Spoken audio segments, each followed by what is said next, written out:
சட்டமன்ற தேர்தலில் அனைத்து கட்சிகளும் கூட்டணி அமைத்து போட்டியிடும் நிலையில் தமிழ் மாநில காங்கிரஸ் கட்சி அதற்கு விதிவிலக்கல்ல என்று அக்கட்சியின் தலைவர் ஜி.கே. வாசன் தெரிவித்துள்ளார். வேலூர் மாவட்டம் ஆம்பூரில் மர்ம கும்பலால் தாக்கப்பட்டு மருத்துவமனையில் சிகிச்சை பெற்று வரும் அக்கட்சியின் நிர்வாகியை ஜி.கே. வாசன் நேரில் சந்தித்து நலம் விசாரித்தார். பின்னர் செய்தியாளர்களிடம் பேசிய அவர், மூத்த நிர்வாகி தட்சிணாமூர்த்தியை தாக்கியவர்கள் மீது கடும் நடவடிக்கை எடுக்க வேண்டும் என வலியுறுத்தினார். கல்லூரி மாணவிகள் தற்கொலை சம்பவங்கள் அதிகரித்து வருவது வேதனை அளிப்பதாக கூறிய ஜி.கே. வாசன், தனியார் கல்லூரிகளில் போதிய ஆசிரியர்களை நியமிக்க வேண்டும் எனவும் மாணவ மாணவியருக்கு உரிய பாதுகாப்பு வழங்க அரசு நடவடிக்கை எடுக்க வேண்டும் என்றும் அவர் கேட்டுக் கொண்டார். மேலும் வரும் சட்டப்பேரவைத் தேர்தலில் எந்த கட்சியுடன் தமிழ் மாநில காங்கிரஸ் கட்சி கூட்டணி அமைக்கும் என்பதை சுற்றுப்பயணத்தின் முடிவில் அறிவிக்க உள்ளதாகவும் ஜி.கே. வாசன் தெரிவித்தார்.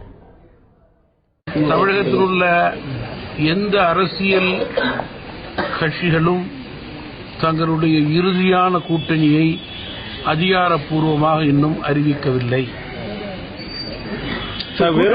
நெருங்கும் போது என்னுடைய சுற்றுப்பயணம் முடியும் தருவாயிலே தமிழ் மாநில காங்கிரஸ் கட்சியினுடைய அதிகாரப்பூர்வமான கூட்டணி நிலையை நான் அறிவிப்பேன்.